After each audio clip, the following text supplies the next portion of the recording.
Palagi nating naririnig na sinabi ng China na ang Taiwan ay parte sa kanila. Handa raw silang gumamit ng military action para hindi mahiwalay ang Taiwan.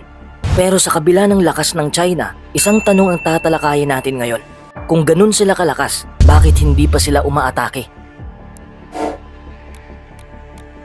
Madaling isipin na handang umatake ang China dahil malaki ang navy nila at moderno ang missiles. Pero iba ang itsura sa papel at iba ang totoong kakayahan. Karamihan sa barko ng China ay hindi pang invasion at kulang pa sila sa malalaking transport ships na kailangan para maglanding ng libu-libong sundalo sa Taiwan. Oh no! Ang island invasion ang pinakamahirap na klase ng digmaan. Kailangang sabay-sabay gumana ang Air Force, Navy, missiles, logistics at cyber operations dahil isang maliit na sablay lang pwedeng bumagsak ang buong misyon. Mas malala pa, halos wala silang real combat experience sa modern warfare. At kahit kaya nilang magpaputok ng missiles, hindi yun sapat. Ang tunay na problema ay supply. Lahat ng pagkain, bala at reinforcements ay dadaan sa dagat. Isang submarine o missile strike lang sa supply line, pwede nang tumigil ang buong invasion. Kaya kahit malakas tingnan ang China, hindi pa ito sapat para sa pinakamalaki at pinakamapanganib na operasyon sa buong Asya.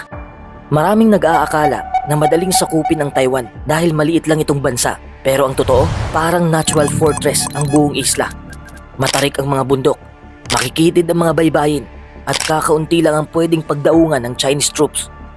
Ibig sabihin, alam na ng Taiwan kung saan lang pwedeng lumapag ang kalaban at doon nakatutok ang pinakamabigat na depensa nila. Ang Taiwan ay may malakas na anti-ship at anti-air systems na kayang manira ng mga barko at eroplano bago pa makarating sa pampang. At hindi lang yan, dekada na silang naghahanda para sa invasion. May tunnels, bunkers at layered defenses na ginawa para pahabain ang laban. Sa madaling salita, kahit makalusot ang China sa unang wave, hindi pa doon nagtatapos ang giyera. Kailangan nilang lumaban sa terrain na pabor sa defenders. At sa ganitong sitwasyon, ang maliit na Taiwan ay biglang nagiging napakahirap talunin. Pero ang pinakamalaking dahilan kung bakit hindi pa umatake ang China ay dahil sa presensya ng US sa rehiyon. Kahit malakas ang China, alam nilang sasali ang Amerika at hindi rin nila pwedeng i-risk ang resulta. Merong US bases sa Japan, sa Guam at Philippines, kasama ang 7th Fleet, submarines at advanced bombers. Kung papasok ang US sa laban, ang simpleng invasion ng China ay pwedeng lumobo sa full-scale war sa Asia Pacific.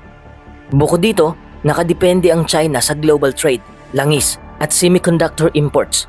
Kung makipaggiyera sila, pwede silang makat off sa mga critical resources. Oh no! Kaya kahit handa ang China militarily, alam nilang sobrang mataas ang panganib kung umatake sila. Hindi lang militar ang iniisip ng China. Ang ekonomiya nila ngayon ay pabagal. Marami silang utang at may problema sa real estate at employment. Oh no! Kung umatake sila sa Taiwan, siguradong darating ang sanctions, financial freezes at boycotts ng mga international companies. Kahit malakas ang kanilang sandata, hindi nila kayang pasanin ang pagbagsak ng ekonomiya. Isa itong malaking deterrent. Kahit manalo pa sila sa battlefield, pero talo sila sa kabuuang epekto sa kanilang bansa. Kaya sa ngayon, mas pinipili ng China ang pressure tactics kaysa direktang giyera. At para kay Xi Jinping, ang Taiwan ay bahagi ng historical mission niya. Pero kung pumalpak ang invasion, hindi lang military loss ang mangyayari. Maaapektuhan ang buong Communist Party. Maaaring sumabog ang public unrest, bumagsak ang ekonomiya, at mawala ang tiwala ng mamamayan. Oh no! Sa isang iglap, pwede itong magdulot ng internal crisis sa China. Kaya kahit gustong-gusto nilang kontrolin ang Taiwan, alam ng liderato na isang maling hakbang lang ang pwedeng magbago sa lahat. Dahil delikado ang full invasion, mas pinipili ng China ang gray zone strategy. Ang gray zone strategy ay hindi giyera, pero hindi rin kapayapaan. Ginagamit ng China ang economic pressure, cyber attacks, political influence, disinformation, naval encirclement, at Addis incursions para pahinain ang Taiwan. Layunin ng China na makuha ang Taiwan nang hindi dumaan sa buong digmaan hanggang sa handa na silang sumugal, nananatiling preventive at tactical ang kanilang kilos. Kaya ang tanong na bakit hindi pa umatake ang China ay may malinaw na sagot.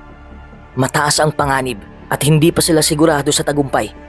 Ang giyera sa Taiwan Strait ay hindi tungkol sa lakas lang, kundi sa kakayahan nilang pasanin ang kabuuang epekto sa military, ekonomiya at politika. Kaya habang mukhang matapang sa salita at propaganda, sa likod ng eksena, maingat ang China at patuloy na nagbabantay bago gumawa ng galaw. Kaya ngayon, malinaw na. Kahit malakas ang China, hindi nila basta-bastang masakop ang Taiwan. Ito ay laban ng diskarte, ekonomiya at survival, hindi lamang lakas. Kung gusto mong mas maintindihan ang mga ganitong global issues, i-like ang video na ito. Mag-follow na rin sa page natin para hindi ka mahuli sa susunod nating malalim na analysis.